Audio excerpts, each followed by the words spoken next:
Think about it, just the sheer impact of our daily choices. What we eat, how active we are, whether we smoke. Yeah, the small stuff. Seems small, but it adds up, right? Huge influence on our health, how long we live. Absolutely huge. And consider this stat, something like 50%, half of deaths from the top 10 causes linked to our own behaviors. It's pretty staggering.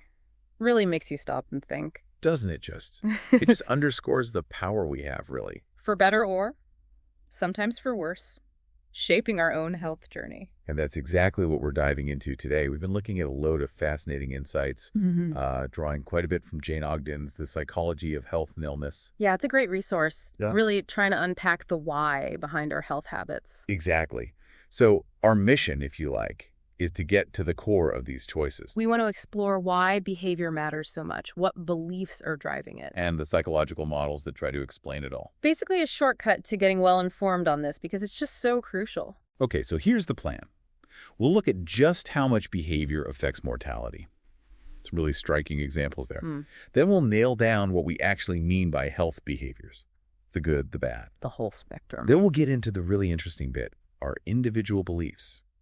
Attitudes, control, risk perception, confidence. Self-efficacy, yeah. And then we'll navigate some key models for behavior change. And finally, zoom in on one specific behavior we all do. Eating every single day. Okay, let's kick off. How much does behavior really impact how long we live? Well, that first statistic you mentioned about half of all deaths from the big killers being linked to our actions, that's a powerful place to start. It really sets the stage. It does. And if that wasn't enough, Dahl and Peto.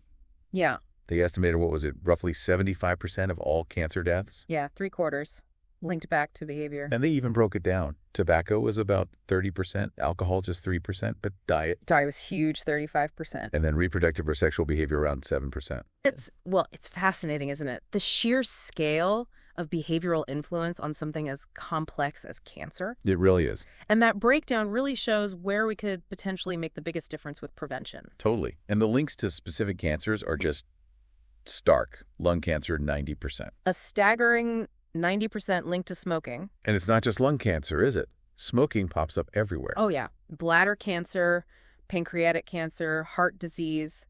The list goes on. It's just one behavior, but the ripple effect is massive. It really illustrates it perfectly. Consequences across multiple body systems. Exactly. And it's not only about smoking. Think about bowel cancer. Quite common. Kills about 11% of men with cancer, 14% of women. And the research points pretty strongly towards diet again. High fat, high meat, low fiber type diets. That seems to be the connection, yeah. So another clear link, what we eat, long-term outcomes. But here's a really crucial point, I think. Behavior isn't just about getting sick in the first place. Oh, absolutely. Yeah. It's also massive in how we manage illness. Right. How we recover, how we live with things. Think about someone recovering from a heart attack. Or a stroke, yeah. Lifestyle changes are often vital for rehab. Or someone trying to lose weight, or manage diabetes, or even going through cancer treatment. Our behaviors are totally central to all of that. Coping, recovery, management. That's such an important shift in perspective, isn't it? It's not just avoiding bad stuff. No, it's about actively taking charge, making conscious choices, even when you're already dealing with something. Okay, so we've established behavior is vital. But when we say health behaviors, what exactly are we talking about? It seems broad. It is broad, but simply put, it's any action related to your health status. Okay. So anything you do or maybe don't do that affects your health. Right. So on the one hand, you've got the negative stuff. The behaviors we know aren't great for us. Like smoking, obviously. Eating lots of high-fat food regularly. Drinking too much alcohol, maybe being too sedentary. Yeah, not moving enough. Unsafe sex practices too. Those kinds of things. And then on the flip side, the positive ones. These are the things we do to protect or actively improve our health. Give us some examples. Everyday things. Totally everyday things. Brushing your teeth, that's one. Okay, yeah. Putting your seatbelt on. Actively looking up health information, reliable information, hopefully. Going for checkups. Yeah. Taking meds if you need them. Exactly. Medication adherence, getting enough sleep, eating a healthy diet, being active. It's a huge range then. It really is. All fall under that positive health behavior umbrella. So some are conscious decisions, others almost automatic habits. Okay, now let's dig into what actually drives these behaviors. the beliefs behind them. Ah, yes, the psychology bit. Yeah. Because our beliefs really are the foundation, aren't they? They seem to be. Let's start with attitudes. Seems simple, but our feelings about things influence us. Oh, definitely. Your evaluation of something: exercise, smoking, vegetables, condoms, doctors, alcohol. Whatever it is. Yeah. If you have a negative attitude towards exercise, maybe you think it's boring or hard. You're less likely to do it. Exactly. But if you genuinely believe vegetables are good for you, you value your health, you're more inclined to eat them. Same for using contraception or going to the doctor. Precisely. Your attitude shapes your intention and often your action. Makes total sense. Okay. Okay, what about beliefs about control? This sounds interesting. This taps into something quite fundamental, our need to understand why things happen. Okay. Attribution theory suggests we're always trying to figure out causes. It makes us feel more in control. So how does that apply to health? Well, people develop beliefs about what causes health issues, and crucially, whether those causes are controllable or not. Right. So someone might think their weight is down to genetics, Which they feel they can't control. Or maybe hormones. whereas someone else might link their heart attack to their past lifestyle. And believe they can control things now by changing their habits. Makes a huge difference. So that leads to this idea of locus of control. Exactly. Health, locus of control. Do you believe your health is mostly down to your own actions? That's an internal locus. Or is it down to external factors, like luck, fate, or maybe just what the doctor tells you? That's the external locus. And it really influences behavior. So if you feel you're in the driving seat, internal locus, you're more likely to act. Generally, yes. People with a strong internal locus tend to be more proactive about their health. Makes sense, right? If you think you can influence it, you're more likely to try. It does. Okay, next, belief. Risk perception. How we judge our own chances of getting ill. I think we can all relate to this one. Oh, absolutely. And it's not always rational, is it? Probably not. We often underestimate our own risk compared to other people. It's called unrealistic optimism. Ah, the classic, it won't happen to me feeling. That's the one. The bias that we're somehow less vulnerable than the average person. Where does that show up most often, do you think? With health risks. Oh, things like maybe occasional risky behaviors. Unprotected sex just this once. Right. Or maybe downplaying the impact of a poor diet when you're young. Exactly. I'll worry about that later. Recognizing that bias is really the first step. And you mentioned risk compensation too. What's that? That's the idea that doing something healthy gives you a pass almost to do something unhealthy. Like, I went for a run, so this slice of cake is fine. Sort of like that, yeah. Or maybe someone thinks because they eat well, smoking isn't as bad for them. It's a mental balancing act, but not always accurate. Interesting. It's like we're trying to justify things to ourselves. Okay, final belief. Self-efficacy. This sounds crucial. It's hugely important. Bandura's concept. It's basically your belief in your own ability to succeed at something specific. So, applied to health. It's your confidence that you can actually do the health behavior. So it's not just wanting to quit smoking. No, it's believing you can quit. That you have what it takes. Ah, okay, so someone might really, really want to quit, but if their self-efficacy is low? They just don't believe they can actually manage it. They lack the confidence. And the opposite. High self-efficacy. They're motivated and they feel confident they can do it, like scheduling that checkup and actually going. So it predicts whether you'll even try. And stick with it. It's a very strong predictor, yes. Both starting and maintaining a behavior, especially when things get tough. Right. So we have these core beliefs shaping our actions. Now, how do people actually use this understanding to help people change? That's where the models come in. Exactly. Researchers have tried to weave these different beliefs together into frameworks, these models, to help us understand the bigger picture and design better interventions. Okay. Let's start with one I think I've heard of. The stages of change model. Yes, Prochaska and DeClemente. Very well known. It suggests people move through about 5 stages when changing a behavior. 5 stages, okay. Pre-contemplation, not thinking about change. Contemplation, starting to think about it. Preparation, planning to act soon. Action, actually doing the new behavior. And maintenance, keeping it up long term. So it's like climbing a ladder, step by step. Well, that's the common misconception. It's actually more dynamic. Okay. Yeah. Not always straightforward. Not at all. People often cycle through them. They might move forward, then slip back. Relapse is part of the model. Like trying to start exercising. Start, stop, maybe start again later. Exactly that. Life gets in the way. Motivation dips. It's not linear. That's a key point. And you mentioned something about decisional balance. Weighing things up. Yes. At each stage, people weigh the pros and cons of changing versus not changing. How does that work? Well, someone in pre-contemplation for quitting smoking might only focus on the downsides of quitting withdrawal, losing a social crutch. Right. While someone in action or maintenance. They're likely focusing more on the benefits, feeling healthier, saving money, breathing easier. So knowing where someone is helps you tailor the message. Precisely. You address the specific pros and cons relevant to their stage. It's been used for smoking, alcohol, exercise, screening, lots of things. Makes sense. Though I guess it has its critics, too. Oh, yes. Some argue the stages aren't that distinct or it doesn't fully explain how people move between them, but it's a very practical framework. Okay. What's the next model, then? Next up is the health belief model, the HBM. This one focuses on a set of core beliefs that predict whether someone will take a health-related action. Core beliefs. Like what? Okay, so it includes perceived susceptibility. How likely do you think you are to get the condition? Right. Perceived severity. How bad do you think it would be if you got it? Mm-hmm. Perceived benefits. What good things will happen if you take the recommended action? Okay. Perceived barriers. What are the downsides or costs of taking that action? Like time, money, discomfort. Exactly. Plus, cues to action things that prompt you to act, like a symptom or a reminder postcard. Internal or external triggers. Correct. And more recently, they've added perceived control and general health motivation to the mix as well. So let me see if I've got this. If I think I'm likely to get something nasty, High susceptibility, high severity. and I think doing something will help, and it's not too difficult, High benefits, low barriers. then I'm more likely to do it, especially if I get a reminder. That's the essence of it, yes. Think about getting a flu jab. Okay.